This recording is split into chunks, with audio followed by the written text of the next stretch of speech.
LPU ప్లేస్మెంట్ల రికార్డులు సృష్టిస్తోంది. Final year student 2.5 కోట్ల ప్యాకేజ్ పొందుతున్నారు. 1700 మందికి పైగా LPU స్టూడెంట్స్ 10 లక్షల నుంచి 2.5 కోట్ల ప్యాకేజెస్ పొందారు. విద్యా విప్లవం ప్రారంభమైంది లవ్లీ ప్రొఫెషనల్ యూనివర్సిటీలో. తెలుగుదేశం పార్టీ సంబంధించిన ఏ నాయకుడైనా, మంత్రి అయినా, ఎమ్మెల్యే అయినా, ఎంపీ అయినా బెజవాడ బెంజ్ సర్కిల్లో సవాల్ చేస్తున్నాం. మీ వీడియోలు మీరు ప్రదర్శించండి, మా వీడియోలు మేము ప్రదర్శిస్తాం. ఈ వీడియోల్లో మేము ఏదైనా మ్యానిపులేట్ చేసినా మీ పోలీసులే ఉన్నారు.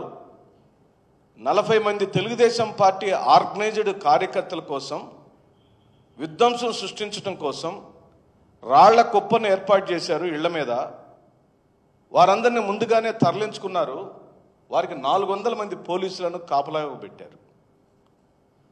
ఎస్పీని ప్రశ్నిస్తుంది వైఎస్ఆర్ కాంగ్రెస్ పార్టీ. మీరు ఓ మాజీ ముఖ్యమంత్రి ప్రయాణం చేసే రోడ్లో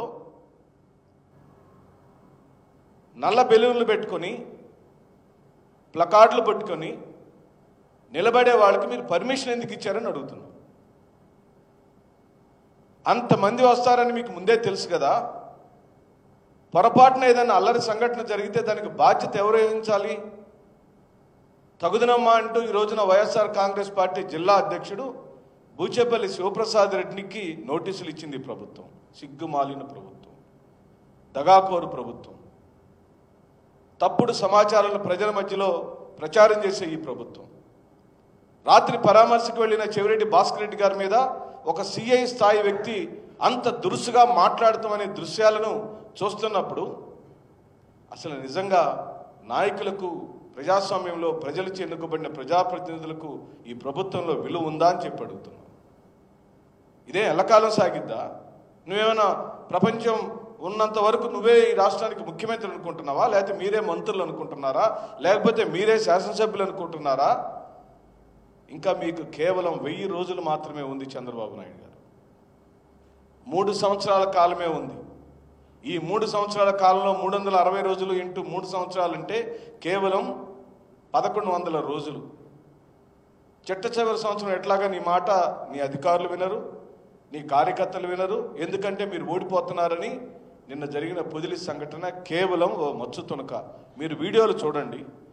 ఈ వీడియోలలో ఎవరిని దాడి చేశారు, ఎవరి మీద ఎవరు చెప్పులు వేశారు, ఎవరి మీద ఎవరు రాళ్ళు వేశారు, ఎక్కడి నుంచి రాళ్ళు ఎవరి మీద పడినాయి, పోలీసులు ఎవరికి కాపలాగా ఉన్నారు, అసలు తెలుగుదేశం పార్టీ ఆర్గనైజ్డ్ కార్యకర్తలు చేస్తున్న దాడులు ఉద్దేశపూర్వకంగా ఎవరిని ఎయిమ్ చేసి రాళ్ళు వేశారు.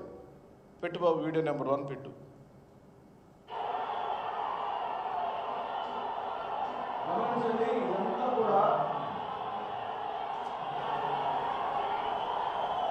ఇదంతా కూడా జగన్మోహన్ రెడ్డి గారు ప్రయాణం చేస్తున్న మార్గము. ఇక్కడ తెలుగుదేశం పార్టీకి సంబంధించిన నిరసన కార్యకర్తలు నల్ల బెలూన్లు పెట్టుకొని అమాయకులైన మహిళలను అక్కడ తరలించి ఇక్కడ పోలీసులను కాపలాగా పెట్టి ఇక్కడ నుంచి ర్యాలీ మీద దాడి చేశారు. ఈ ప్రపంచం ఇది చూడాలి. తెలుగుదేశం పార్టీ కార్యకర్తలు చూడాలి, తెలుగుదేశం పార్టీ ఎమ్మెల్యేలు, ఎంపీలు చూడాలి. మళ్ళీ పెట్టు బాబు, ఫస్ట్ నుంచి పెట్టు. ఇది ర్యాలీ వెళుతున్న మార్గము. ఇక్కడ నుంచి తెలుగుదేశం పార్టీకి సంబంధించిన నిరసనకారులు ఇక్కడ నుంచి రాళ్లు విసురుతున్నారు, చెప్పులు విసురుతున్నారు, కర్రలతో దాడి చేస్తున్నారు, నల్ల బెలూన్లు చూపిస్తున్నారు. ఇది జరిగిన వాస్తవ సంఘటన. అంటే ఒక ప్రవాహంలాగా వెళుతున్న తెలుగుదేశం వైఎస్ఆర్ కాంగ్రెస్ పార్టీ అధినాయకుడు జగన్మోహన్ రెడ్డి గారు వెళుతున్న మార్గం మీద రాళ్ల దాడి చేసింది తెలుగుదేశం పార్టీ ఆర్గనైజ్డ్ మూక. ఎవరి మీద కేసు పెట్టాలండి? ఇప్పుడు శాంతియుతంగా నల్ల బ్యాడ్జీలను ప్రదర్శిస్తామని మీ దగ్గర వాళ్ళు పర్మిషన్ తీసుకున్నారా? తీసుకుంటే దాని వివరాలు వెంటనే చెప్పాలి. తెలుగుదేశం పార్టీ నిరసన కార్యకర్తలకు ఓ మాజీ ముఖ్యమంత్రి గారు వెళుతున్న మార్గంలో పర్మిషన్ ఎవరిచ్చారు? మీరు పర్మిషన్ ఇచ్చుంటే ఆ పర్మిషన్ పేపర్ ఎక్కడుంది? వాళ్ళు అడిగిన అర్జీ ఎక్కడుంది? అర్జీకి మీరు ఇచ్చిన అప్రూవల్ ఎక్కడుంది? ఒక మార్గంలో ఒక పార్టీకి సంబంధించిన ర్యాలీ వెళుతున్నప్పుడు ఆ ర్యాలీలో మేము నిరసన తెలుపుతామని మిమ్మల్ని ఏదైనా ఇతర పార్టీ వాళ్ళు అడిగితే ఆ ఇతర పార్టీ వాళ్ళు అడిగిన పత్రం ఎక్కడా అడుగుతుంది వైఎస్ఆర్ కాంగ్రెస్ పార్టీ. అంటే స్వయంగా ఎస్పీఏ నిలబడి కూర్చొని ఓ 40 మంది తెలుగుదేశం పార్టీ ఆర్గనైజ్డ్ కార్యకర్తలు, వాళ్ళు పదిలి వాళ్ళు కాదండి, వాళ్ళు మార్కాపురం వాళ్ళు కాదండి, స్థానికులు అంతకన్నా కాదండి, కేవలం స్థానికుల యొక్క ఇంటిని ఉపయోగించుకున్నారు. స్థానికంగా ఉన్న 5 మందినో 10 మందినో వాడుకున్నారు. మిగతా 30 మందిని ఓ పథకం ప్రకారం అలజడి సృష్టించాలని, రైతన్నలను ఆదుకోవడానికి, రైతన్నలను మాట్లాడటానికి, రైతన్నలను పరామర్శించడానికి వెళుతున్న ఓ మాజీ ముఖ్యమంత్రి గారి మీద దాడి చేస్తే, అమాయకులైన రైతులను కర్రలతో కొడితే, బాబా అది చూపించు, రైతులను కర్రలతో కొడితే, తొడలు వాచిపోయేటట్టు కొడితే, ఎందుకు కొడుతున్నారు అర్థం కాకపోతే వాళ్ళు అడుగుతున్నారు, ఎందుకు కొడుతున్నారు మమ్మల్ని? మేము జగన్మోహన్ రెడ్డి గారిని చూడాల్సిన అవసరం లేదా? జగన్మోహన్ రెడ్డి గారిని మేము చూడాల్సిన అవసరం ఎందుకు లేదు అని రైతులే అడుగుతున్నప్పుడు అంత దారుణంగా కొట్టారు కదా, అంత దారుణంగా రైతులు కొట్టారు కదా, రైతుల మీద లాఠీ చార్జ్ చేశారు కదా, అమాయకులైన రైతుల మీద లాఠీ చార్జ్ చేసిన పోలీసుల మీద తక్షణమే సుమోటోగా కేసు పెట్టాలని డిమాండ్ చేస్తుంది వైఎస్ఆర్ కాంగ్రెస్ పార్టీ.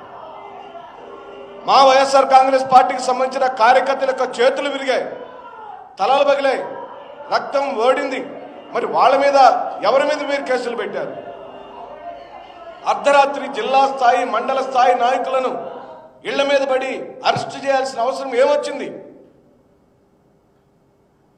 మన్నం శ్రీధర్ అనే జిల్లా ప్రధాన కార్యదర్శిని అర్ధరాత్రి బూచేపల్లి శివప్రసాద్ రెడ్డి ఇంట్లో నుంచి తీసుకెళ్లాల్సిన అవసరం ఏమొచ్చింది? మన్నం శ్రీధర్ ఏమైనా రౌడీ షీటరా? ఏమైనా మడ్రిస్టా? అంతకుముందు ఏమైనా నేరాలు ఘోరాలు చేశాడా? ఎందుకు అరెస్ట్ చేశారని అడుగుతుంది. బూచేపల్లి శివప్రసాద్ రెడ్డికి నోటీసులు ఎందుకు ఇచ్చారండి? అంటే మిమ్మల్ని పర్మిషన్ ఇవ్వమని ఆయన మిమ్మల్ని అడగటం తప్ప, ఇంతమంది రాబోతున్నారని మీకు చెప్పటం తప్ప, ఇంతమంది రాబోతున్నారు సక్రమమైన బందోబస్తు ఏర్పాటు చేయమని బూచేపల్లి శివప్రసాద్ రెడ్డి అడగటం తప్ప ఏం న్యాయం అండి ఇది? ఇంత ఘోరాతి ఘోరమైన రాజకీయ దుష్ట పరిపాలన అండి ఇది. రైతు వ్యతిరేక ప్రభుత్వం ఇది. ఏం న్యాయం చేశారు మీరు?